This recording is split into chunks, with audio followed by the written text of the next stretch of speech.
जब फाइल पर साइन करता हूं, एक जिम्मेवारी होती है, तब तो प्रधानमंत्री की दायित्व के रूप में मुझे काम करना होता है।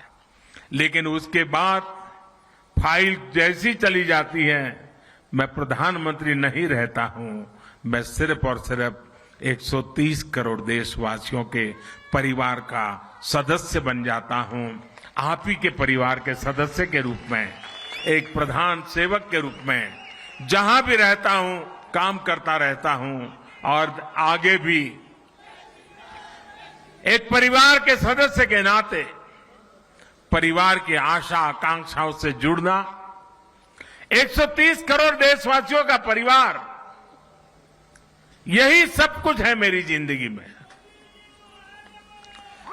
आप ही हैं सब कुछ मेरी जिंदगी में, और ये जिंदगी भी आप ही के लिए है।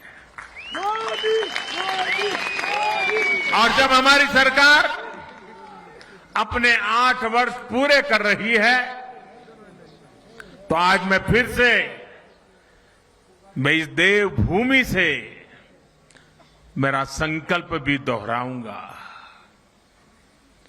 क्योंकि संकल्प को बार बार स्मरण करते रहना चाहिए। संकल्प की कभी विस्मृति नहीं होनी चाहिए। और मेरा संकल्प था, आज है, आगे भी रहेगा।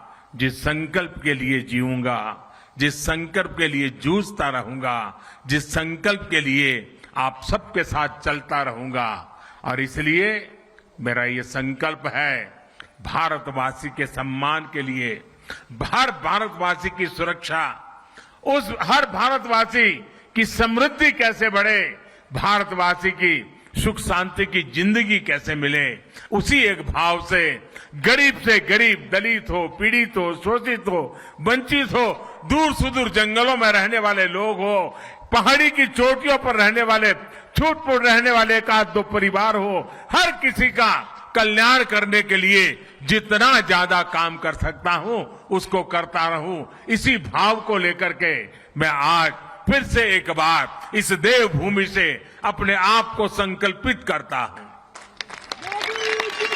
साथियों, हम सभी मिलकर भारत को उस ऊंचाई तक पहुंचाएंगे जहां पहुंचने का सपना आजादी के लिए मर मिट जाने वाले लोगों ने देखा था। आजादी के इस अमृत महोत्सव में भारत के बहुत उज्जवल भविष्य के विश्वास के साथ भारत की युवा शक्ति, भारत की नारी शक्ति, उस पर पूरा भरोसा रखते हुए मैं आज आपके बीच आया हूं। साथियों, जीवन में जब हम बड़े लक्ष्यों की तरफ आगे बढ़ते हैं, तो कई बार यह देखना भी जरूरी होता है कि हम चले कहां से थे, शुरुआत कहां से थी की, और जब उसको याद करते हैं तभी तो हिसाब किताब का पता चलता है कि कहां से निकले और कहां पहुंचे, हमारी गति कैसी रही, हमारी प्रगति कैसी रही, हमारी उपलब्धियां कैसी रही। हम अगर 2014 से पहले के दिनों को याद करें, उन दिनों को भूलना मत साथियों, तब जाकर के ही आज के दिवसों का मूल्य समझ आएगा। आज की परिस्थितियों को देखें, पता चलेगा। साथियों, देश ने बहुत लंबा सफर तय किया है। 2014 से पहले अखबार की सुर्खियों भरी रहती थी, हेडलाइन बनी रहती थी, टीवी के पर चर्चा होती रहती थी। बात क्या होती थी? बात होती थी लूट और खसोट की बात होती थी, बात होती थी भ्रष्टाचार की, बात होती थी घोटालों की, बात होती थी भाई भतीजेवाद की, बात होती थी अफसरशाही की, बात होती थी अटकी लटकी फटकी योजनाओं की। लेकिन वक्त बदल चुका। आज चर्चा होती है सरकारी योजनाओं से मिलने वाले लाभ की। सिरसा से कोई समा देवी, सिरमौर से हमारी कोई समा देवी कह देती है कि मुझे ये लाभ मिल गया। आखिरी घर तक पहुंचने का प्रयास होता है। गरीबों के हक का पैसा सीधा उनके खाते में पहुंचने की बात होती है। आज चर्चा होती है दुनिया में भारत के स्टार्टअप की, आज चर्चा होती है, वर्ल्ड बैंक भी चर्चा करता है भारत के ईज ऑफ डूइंग बिजनेस की। आज हिंदुस्तान के निर्दोष नागरिक चर्चा करती है अपराधियों पर नकेल कसने की हमारी ताकत की, भ्रष्टाचार के खिलाफ जीरो टॉलरेंस के साथ आगे बढ़ने की। 2014 से पहले की सरकार ने भ्रष्टाचार को सिस्टम का जरूरी हिस्सा मान लिया था। तब की सरकार भ्रष्टाचार से लड़ने की बजाय उसके आगे घुटने टेक चुकी थी। तब देश देख रहा था कि योजनाओं का पैसा जरूरतमंद तक पहुंचने के पहले ही लूट जाता है।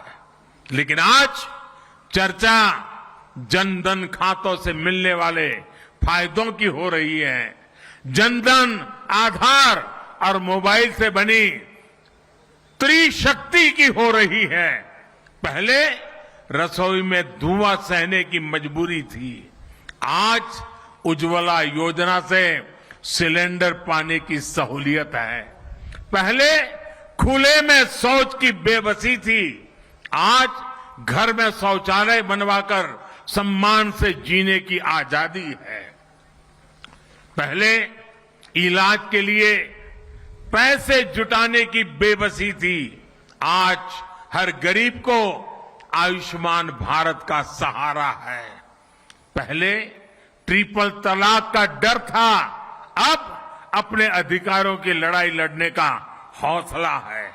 साथियों, 2014 से पहले देश की सुरक्षा को लेकर चिंता थी, आज सर्जिकल स्ट्राइक, एयर स्ट्राइक का गर्व है। हमारी सीमा पहले से ज्यादा सुरक्षित है। पहले देश का नॉर्थ ईस्ट अपने असंतुलित विकास से, भेदभाव से आहत था, दुखी था। आज हमारा नॉर्थ ईस्ट दिल से भी जुड़ा है और आधुनिक इंफ्रास्ट्रक्चर से भी जुड़ रहा है। सेवा, सुशासन और गरीबों के कल्याण के लिए बनी हमारी योजनाओं ने लोगों के लिए सरकार के मायने ही बदल दिए हैं। अब सरकार माई बाप नहीं है, वो वक्त चला गया। अब सरकार सेवक है, सेवक, जनता जनार्दन की सेवक है।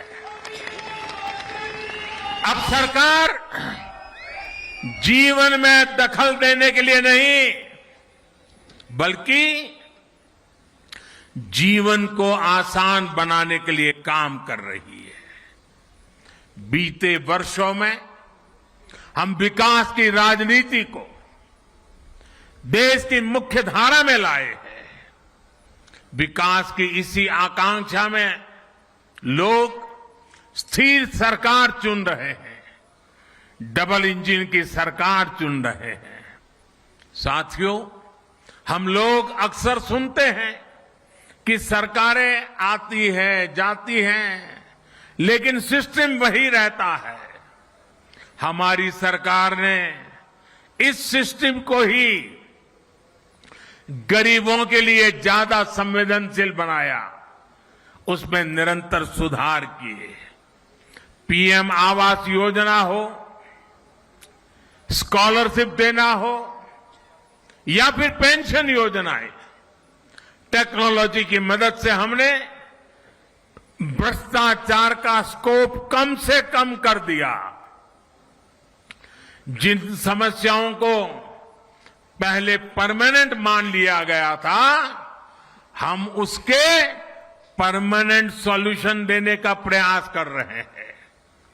जब सेवा, सुशासन और गरीब कल्याण का लक्ष्य हो तो कैसे काम होता है, इसका एक उदाहरण है डायरेक्ट बेनिफिट ट्रांसफर स्कीम।